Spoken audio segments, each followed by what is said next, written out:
a presentar los cierres del defecto del septo interauricular con el doctor Suárez de Lezo.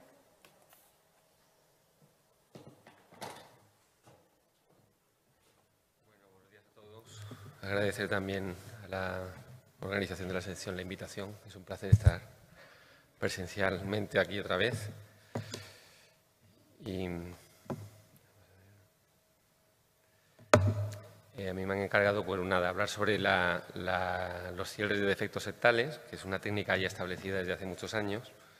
Las variantes anatómicas de la CIA pues, son conocidas. En su mayoría, la más frecuente es la CIA ostium secundum, representa el 80% de todas las variantes.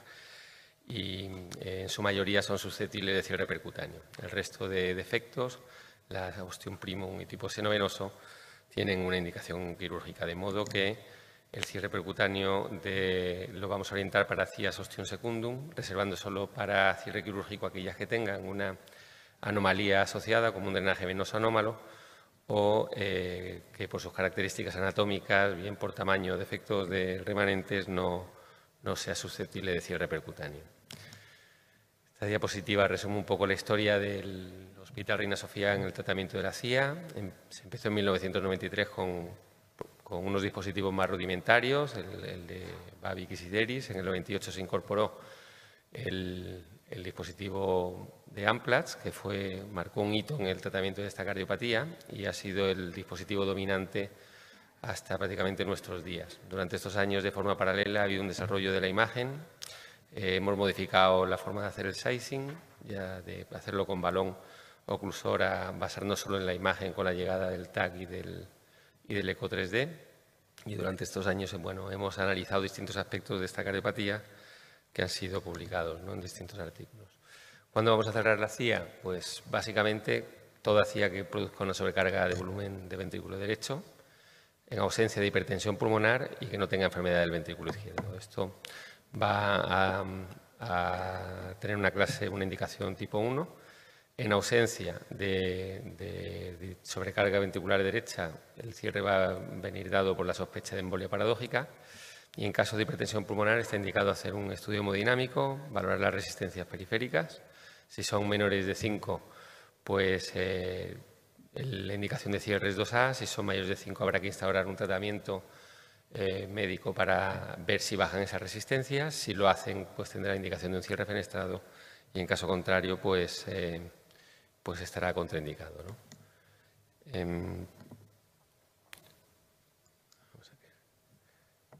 El análisis del defecto y los remanentes pues es la piedra angular del cierre exitoso. El septo interauricular es un dispositivo, o sea, es una estructura tridimensional con unas relaciones anatómicas bien definidas, con la aorta, las cavas y las válvulas AV, y en todos los casos hay que determinar pues, el tamaño del defecto y la longitud y consistencia de los remanentes. Ideal que sean de al menos 5 milímetros y también analizar la longitud del septo total para confirmar o estar seguros que es capaz de acomodar el disco del dispositivo seleccionado. El déficit de remanentes adquiere especial relevancia cuando son a nivel posterior y anterior. El déficit de remanente posterior es el predictor más potente de embolismo del dispositivo. Tiene una prevalencia en las series entre el 0,9 y el 2,6%. Nosotros tenemos una prevalencia del 2% en nuestra serie. En todos los casos hemos conseguido capturar el dispositivo con un lazo y en la mayoría de ellos exteriorizarlo a través de la vaina o el introductor femoral. En cuanto al déficit del ring antero superior, se asocia a la erosión. Gracias a Dios es una complicación mucho menos frecuente, la prevalencia del 0,1 al 0,3%, y se asocia al defecto del remanente y a la selección de un dispositivo, un oversizing del dispositivo, ¿no? Múltiples ventanas de observación del defecto. En las etapas iniciales, pues la angiografía tenía su valor. Actualmente nos basamos sobre todo en el eco transesofágico y el eco intravascular, que tiene una visión opuesta a la que vemos en el transesofágico. Se incorporó, como digo, el eco 3D y el TAC de 64 cortes, y todas estas ventanas nos dan una visión complementaria que nos permite caracterizar con precisión el defecto. Como decía, hay que medir en todos los casos cuáles son los remanentes y cuál es la longitud. Y para eso utilizamos distintas proyecciones con el transesofágico y con el TAC. En la proyección 4 cámaras podremos determinar el tamaño y la consistencia del remanente superior y la V. El TAC nos va a permitir, con respecto al tresofágico, un barrido completo del defecto y del remanente.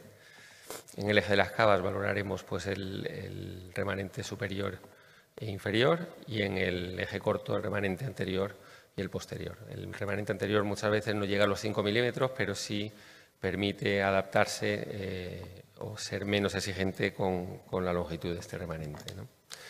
El ECO 3D pues, ha aportado, más allá de poder medir el defecto, una mejor comprensión de los defectos, sobre todo en las CIAs complejas, ¿no? En el panel superior tenemos una CIA con múltiples defectos en distintas visiones en el eco bidimensional, que es difícil hacerse una idea de la relación que tienen entre ellos. Y como vemos en la imagen 3D, pues es muy evidente los 3 orificios, el tamaño, la morfología y la relación que tienen entre ellos, ¿no? Y en el panel inferior, pues una CIA multiperforada de gran tamaño que se manda a cirugía, y vemos como el eco 3D la reproduce con precisión.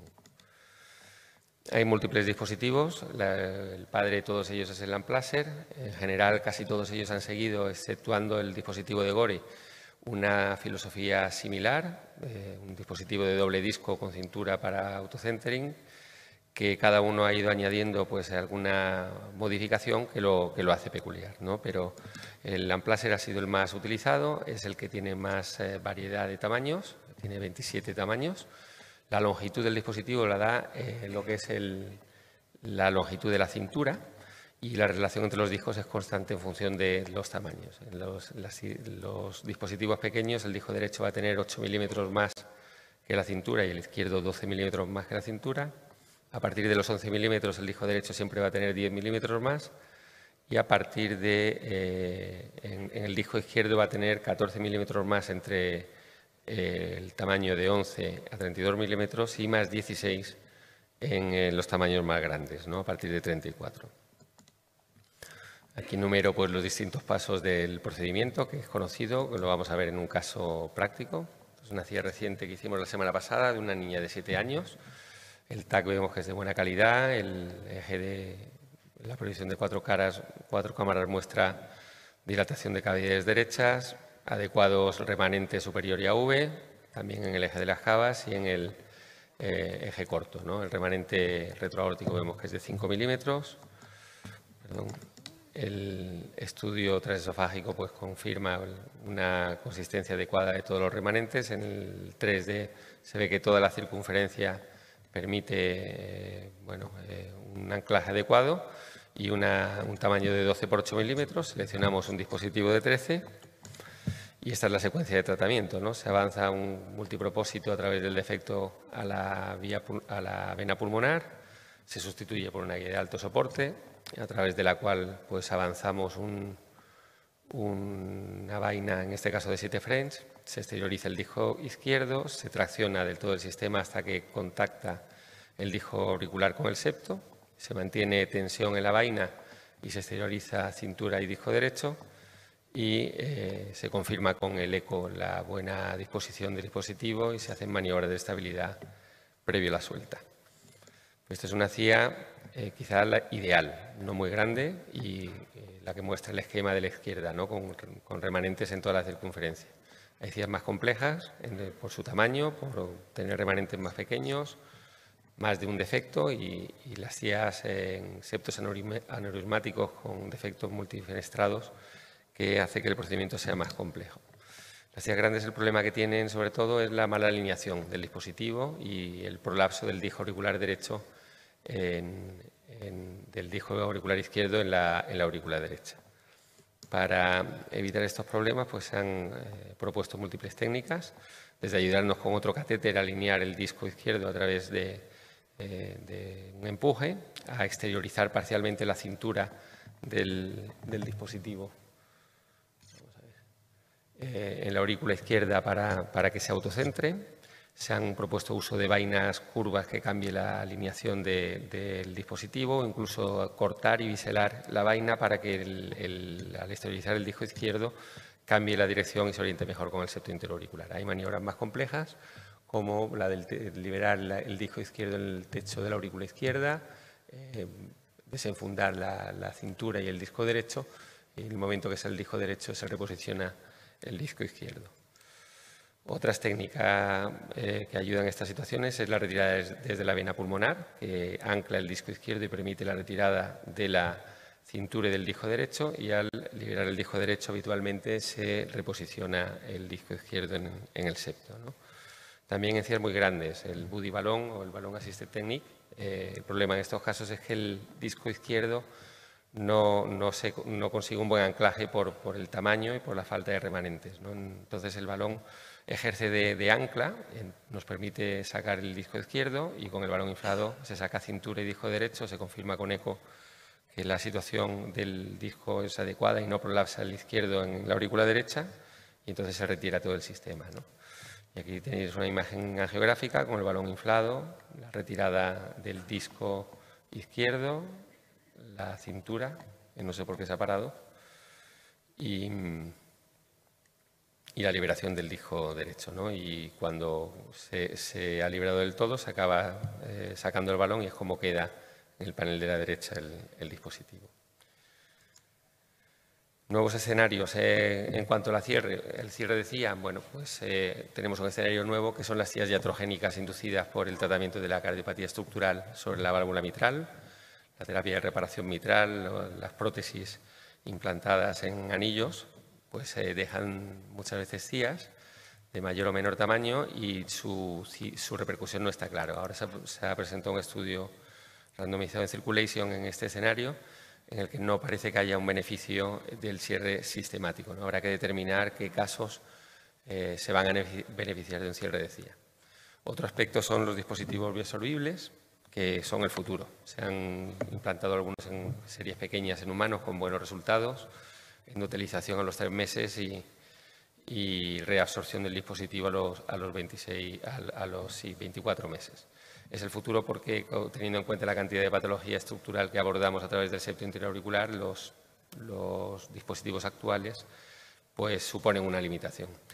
Y otro escenario que estamos viendo es la impresión de modelos 3D, que están permitiendo abordar cierres de CIAs que estaban antes reservadas a la cirugía, ¿no? Como este caso de un seno venoso que se cierra con un dispositivo de ductus. Aquí os muestro un caso de un cierre de un mitral clip en una insuficiencia mitral severa, con un muy buen resultado tras el implante de 2 clips. Vemos que la saturación al final del procedimiento era buena, 96%, pero cuando retiramos el catéter guía, pues se produce una desaturación.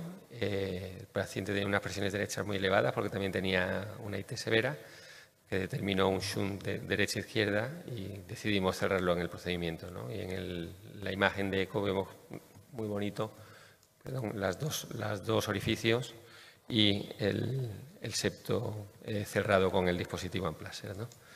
Con respecto a la impresión 3D, pues este es un caso también de una CIA grande con un remanente posterior muy pequeño que mandamos a cirugía y que la paciente lo rechazó. Entonces hicimos un modelo a partir del TAC, que efectivamente evidenció un remanente inferior-posterior pues, pequeño, pero el dispositivo que usamos mostraba estabilidad a pesar de las diferentes maniobras y nos animamos a cerrarlo de forma exitosa.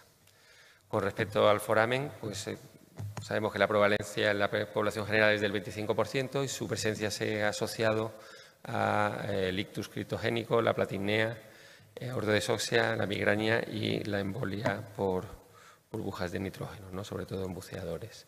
El papel del foramen en el ictus pues es el abrir una ventana de paso a los posibles trombos que se formen en el lecho venoso y permita pasar la circulación sistémica en situaciones de incremento de presión de la aurícula derecha. También se han descrito formación in situ de trombos en la fosa oval que puede ser una fuente embolígena. El cierre del FOB en este escenario pues está claramente establecido, aunque los primeros estudios pues, fueron confusos en tanto en cuanto no reportaron un beneficio. Si la selección de los pacientes dejó bastante que desear y en el 2017 se publicaron 3 estudios aleatorizados que mostraron un beneficio claro en pacientes a los que se les cerraba frente al tratamiento médico con una reducción de eventos isquémicos. Cuanto a la platinea, es una patología que cada vez se diagnostica más, se produce una desaturación con la bipedestación, está asociado a patologías de la pared torácica, elongación aórtica, neumonectomía o enfermedades pulmonares. Se produce una distorsión de las relaciones anatómicas que hace que se redireccione el flujo de la cava inferior a la fosa oval, y en este caso vemos cómo se produce una desaturación masiva haciendo el transesofágico con el paciente en sedestación y un paso masivo con una apertura de la fosa tremenda, ¿no? Con respecto a la cierre en nuestro servicio, bueno, la única novedad es que desde el 2017, pues también para evitar utilizar estos procedimientos, la anestesia, pues casi todos los hacemos con control angiográfico y eco transtorácico. Hemos prescindido del eco transesofágico, se hace previamente y se selecciona el tamaño, ¿no? Los dispositivos que se usan, el disco derecho, a diferencia que en la CIA, es mayor que el izquierdo. Usamos también los fenestrados, los de CIA cribiforme en foramen, que son aneurismáticos, y es un dispositivo, es un procedimiento sencillo, no tiene los problemas de la CIA de falta de remanentes, y con control angiográfico pues no solemos tener problemas. Si tenemos casos asociados que son mucho más complejos, este que es anecdótico porque tenía asociado además una ausencia de vena cava inferior y puede hacer que el procedimiento sea muy complejo, ¿no? Como veis, el foramen tiene un acceso muy desfavorable. Lo hicimos con un catéter Jupkin y utilizando maniobras casi coronarias, ¿no? Paso de una guía a la vena pulmonar superior izquierda, anclaje con un balón para avanzar un extensor de catéter guía, que permitió avanzar guía de alto soporte y ya hacer el procedimiento de forma estandarizada. En conclusión, la mayoría de las CIAs osteosegundos son subsidiarias de cierre. El análisis del defecto y los remanentes pues, es vital para una buena selección del paciente y planificar la estrategia y seleccionar el dispositivo en los casos más complejos. Y el cierre del FOP en pacientes con ictus critogénico y en pacientes con platinum ortodesoxia se ha posicionado como tratamiento de elección. Muchas gracias por vuestra atención.